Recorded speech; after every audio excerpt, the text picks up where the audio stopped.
Hello student, कैसे हैं आप सभी। आई होप आप सभी लोग एकदम बेहतरीन होंगे। तो आज हम शुरू करने वाले हैं क्लास 10th का एक टॉपिक जिसका नाम है क्वाड्रेटिक इक्वेशन।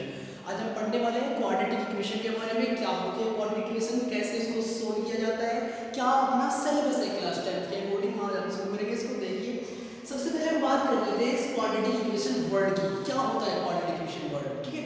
तो देखिए बेटा, क्वाड्रेटिक इक्वेशन, मैं नाम से ही इसका काम निकालता हूँ, बड़ा ध्यान से देखना। क्वाड्रेटिक इक्वेशन, क्वाड्रेटिक इक्वेशन का मतलब होता क्या है। सबसे पहली बात तो इक्वेशन क्या होती है। एक इक्वेशन एक ऐसी मैथमेटिकल क्वांटिटी होती है जिसको हम इक्वलिटी में रख सकते हैं, ठीक है ना। अगर हम दो अलजेब्रिक एक्सप्रेशन को इक्वल रख दें, क्लास 8 में 9 में आपने पढ़ा होगा अलजेब्रिक एक्सप्रेशन के बारे में। अगर आप दो अलजेब्रिक एक्सप्रेशन को इक्वलिटी में रख देते हो तो वो इक्वेशन फॉर्म करते हैं, इक्वेशन बनाती है। लेकिन 10th में हम पढ़ रहे थे कि सर क्वाड्रेटिक इक्वेशन क्या होती है। क्वाड्रेटिक इक्वेशन क्या होती है, सिंपल है, ऐसी इक्वेशन जिसकी डिग्री ट्रू हो। क्या मतलब, देखिए ध्यान से, मतलब ये होगा कि whose degree is two. Degree से क्या मतलब है सर, डिग्री बता दीजिए। डिग्री मतलब बेटा highest power of equation, the highest power is called degree. मान लीजिए मैं आपके सामने इक्वेशन लिखता हूँ 2x² + 3x + 5 = 0।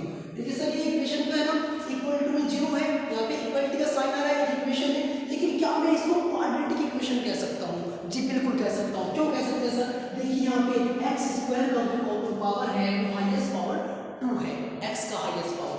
यहाँ पे देख लीजिए x का पावर 1, यहाँ पे x वाली टर्म नहीं है, ये टर्म जो है 5 ही इंडिपेंडेंट ऑफ x है, यानी कि यहाँ पे x की पावर नहीं है। तो अगर मैं इस पूरी इक्वेशन में जांच करूँ कि x की हाईएस्ट पावर क्या होगी तो वो है 2।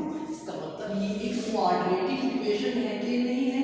जी सर बिल्कुल है, ये क्वाड्रेटिक इक्वेशन हो जाएगी, ठीक है। तो आप सर जनरल फॉर्म बता दीजिए क्या होती है क्वाड्रेटिक इक्वेशन की जनरल फॉर्म। तो जनरल फॉर्म की अगर हम बात करें तो हम एक क्वाड्रेटिक इक्वेशन को कैसे रिप्रेजेंट कर सकते हैं, दैट इज जनरल फॉर्म। देखिए ध्यान से, जनरल फॉर्म का मतलब होता है ax² + bx + c = 0। ठीक है, यहाँ पे मैंने कुछ लिखा है that is ax² + bx + c = 0 के। तो यही एक क्वाड्रेटिक इक्वेशन की जनरल फॉर्म होती है, यानी इस रूप में हम उसको रिप्रेजेंट कर सकते हैं, यही फॉर्म होती है। कैसे, देखिए। लेकिन आपको यहाँ पे एक बात ध्यान रखनी होगी, जो यहाँ पे हमारी a है वो नॉन नेगेटिव होगा, मतलब कि वो 0 नहीं हो सकता है। ध्यान दें इस बात पे भी, क्यों 0 नहीं हो सकता है। अगर देखिए, अगर मैं a को 0 पुट कर दूं तो ये x² टर्म क्या हो जाएगी, 0 हो जाएगी। अगर ये x² टर्म 0 हो जाएगी तो हमारे पास केवल bx + c = 0 केवल ये बचेगा। ठीक है, समझ आती है इतनी बात। लेकिन ये तो क्वाड्रेटिक इक्वेशन नहीं है, इसलिए a की वैल्यू 0 नहीं हो सकती या नहीं होने देंगे। अगर ऐसा हो गया तो ये क्वाड्रेटिक इक्वेशन नहीं रहेगी, ठीक है।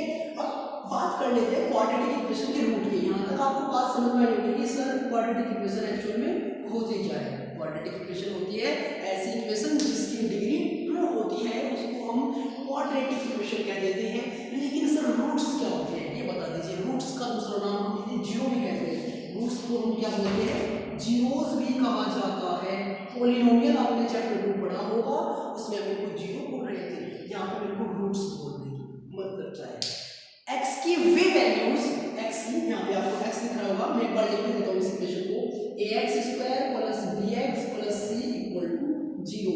यहाँ पे कहीं पे आपको x नजर आ रहा होगा, जहाँ पे भी x है मैं x की ऐसे वैल्यूज को निकालूं, वे वैल्यूज x से कैलकुलेट कर लूं। अगर मैं इस इक्वेशन में उनको पुट करूं तो x की वैल्यू, पूरी इक्वेशन की जो वैल्यू है वो 0 हो जाए। ठीक है, समझ में बात कि अगर मैं x की वे वैल्यूज निकालूं जो अगर मैं यहाँ पे रखूं इस इक्वेशन में, इस इक्वेशन में अगर मैं x की वे वैल्यू निकाल के रख दूं जिसके लिए इस इक्वेशन की वैल्यू 0 होती है, वही इस इक्वेशन के रूट्स या जीरोस कहलाती है। समझ आती है बात इतनी कि भाई अगर हम यहाँ पे x की वे वैल्यू ले लें, यहाँ पे पुट कर दें और कैलकुलेशन करने के बाद अगर वैल्यू 0 बन जाए इट मींस बेस क्या है, 0 है। ठीक है, इतनी बात समझ आती है। चलिए आगे बढ़ते हैं। देखिए सर, अब इसके बाद रूट्स के बाद हम रूट्स कितने मेथड से निकाल सकते हैं, ठीक है।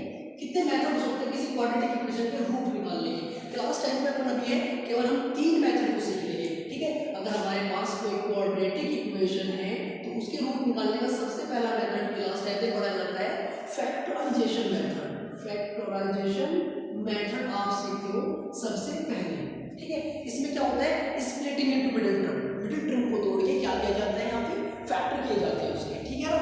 सेकंड जो मेथड होता है अपने पास क्लास 10 में वो है complete square method, complete square method. और इस बार के लिए ये सीबीएसई के सिलेबस से डिलीट हो चुका है। अब जो बोर्ड होने वाले हैं, बोर्ड के एग्जाम जो होने वाले हैं 2023 में, उसके लिए ये complete square method CBSE board से डिलीट हो चुका है, हालांकि यूपी बोर्ड में भी ये है, ठीक है। थर्ड आता है अपना, उसको हम बोलते हैं क्वाड्रेटिक फॉर्मूला। क्या बोला जाता है, क्वाड्रेटिक फॉर्मूला।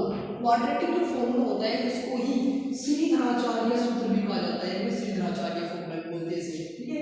श्रीधराचार्य फॉर्मूला इसे कहा जाता है, हिंदी बोर्ड वाले के लिए मैं बता देता हूँ, श्रीधराचार्य का सूत्र या फिर क्वाड्रेटिक